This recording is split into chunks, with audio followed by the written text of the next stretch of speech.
$58 of every 100 held in foreign currency reserves worldwide is in US dollars. China has spent the last decade building a machine to change that. Here is how that machine actually works, and why most of the coverage misses the point. Here is the receipt nobody is reading. 3 things that explain why the dollar still runs everything, what China has actually built to challenge it, and why the realistic outcome is not what anyone expects. Stay till the end. The third one changes how you think about all of this. The dollar's origin story is not a free market story. In 1944, the Allies met at Bretton Woods, New Hampshire. The agreement? All currencies pegged to the dollar, and the dollar pegs to gold. America held roughly 70% of the world's monetary gold at the time, so the logic held. Then in 1971, Nixon ended the gold peg unilaterally. The dollar should have lost its global privilege. Instead, Kissinger flew to Riyadh. In 1974, the US and Saudi Arabia struck a deal. Oil gets priced and sold exclusively in dollars. Every country that needed oil, which was every country, had to hold dollars first. The dollar did not need gold anymore, it had oil. The result was total financial dominance. IMF COFR historical data shows dollar reserves peaked at 71% of all global foreign holdings in 2001. By 2008, it had slipped to around 64%. By Q3 2023, it sat at 58%. That is 13 percentage points gone in 2 decades. Not from a crash, not from a crisis, just slow structural change. Nobody voted on it, it just moved. 2 things keep dollar dominance locked in. First, oil is still globally priced in dollars, which means energy demand creates permanent automatic dollar demand. Every time any country buys oil, it buys dollars first. Second, SWIFT, the bank messaging network operating in over 200 countries, runs on dollar infrastructure. Cut a country off SWIFT and you have cut them off global trade. The US used that weapon on Iran, then North Korea, then Russia. It is the most powerful non-military economic lever any government has ever held. Every sanction the US has issued in the last 2 decades was only possible because the dollar sits at the center of global payments. That is not foreign policy, that is financial architecture. And China spent years studying exactly how it was built. But here is what most people get wrong. The yuan's rise is not primarily about China's GDP, it is about leverage. The IMF Direction of Trade Statistics for 2023 shows China is the largest trade partner for over 120 countries. That gives Beijing something the Soviet Union never had, the ability to offer a choice. Trade with us in yuan, or trade less.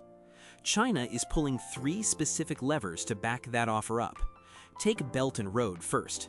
Since 2013, China's Belt and Road Initiative has channeled over $1 trillion in infrastructure financing across Asia, Africa, and Latin America, tracked by AidData's Global Chinese Development Finance Dataset 2023.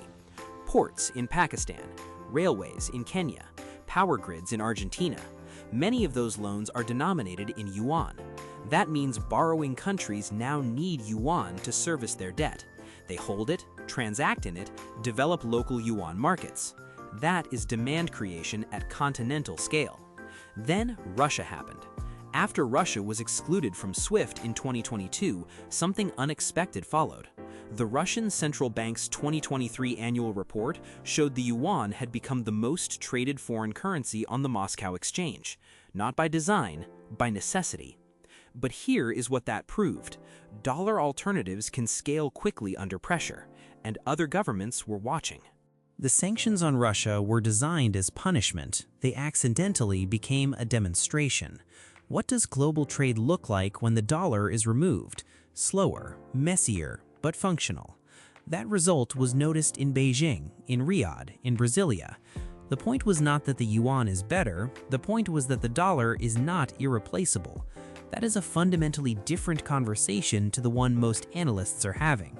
Here is the current scoreboard. IMF COFR data for Q3 2023, dollar at 58% of global reserves, euro at 20%, yen at 6%, pound at 5%, yuan at 2.4%. That gap looks enormous, but run the tape back. In 2000, the yuan had effectively 0 share. In 2016, the IMF added it to the special drawing rights basket, the first new entrant alongside the dollar, euro, yen, and pound in decades. Going from 0 to 2.4% while the dollar drops 13 points is not nothing, it is a direction. SWIFT data from February 2024 shows the yuan's share of global payment messages at around 4.5%, the dollar's share over 47%. That gap tells you exactly where the yuan's ceiling sits right now, because for a currency to function as a true global reserve, it needs full capital account convertibility, the ability for anyone, anywhere to freely buy and sell assets in that currency without restriction. China does not have that. The PBOC manages capital flows tightly. Until that changes, the ceiling stays low. A reserve currency with capital controls is like a motorway with a permanent 20-mile-per-hour speed limit. It technically works, but no one chooses it when a faster road exists. That is China's structural problem, and it is not a small one. For the yuan to genuinely challenge the dollar, 3 structural shifts need to happen. None of them are close. First, China would need to fully open its capital account, allowing free movement of money in and out. The PBOC currently manages this tightly. Second, China would need deep, liquid bond markets that global investors trust enough to hold long-term. Third, there would need to be credible separation between the central bank and political direction. All 3 require China to give up a type of control it has never voluntarily surrendered. So what actually tells you if this shift is real? Watch 3 specific indicators. 1. The yuan's share in IMF COFER reserve data. Updated quarterly, it is the cleanest scorecard available. 2. Whether Saudi Aramco completes a yuan-denominated oil sale.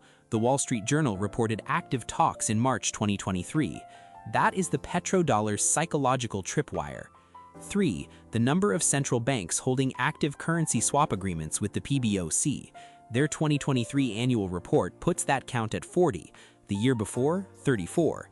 Not a crisis, but movement. And this is the third payoff. The realistic outcome is not the yuan replacing the dollar. The more likely scenario is fragmentation. Southeast Asia tilting toward yuan, the Gulf settling in a mix, Europe staying on euros and dollars. That is not a yuan victory by any clean definition, but it is a dollar loss, and even a 10-point drop in dollar reserve share changes the US government's cost of borrowing and the reach of its financial sanctions. The 2 pillars that seemed permanent start to look conditional. Back to where we started. 58 cents of every foreign reserve dollar is in US dollars. That number was 71 in 2001. It moved 13 points in 2 decades with no war, no crash, no vote. If it moves another 13, and the direction suggests it might, the financial plumbing of the world changes. Not dramatically, not overnight, but permanently. The dollar is not losing, not yet, but it is no longer uncontested. If this made sense, the video on how the Federal Reserve sets interest rates goes deeper into why US monetary policy moves every other currency on Earth. Subscribe if you want more of this.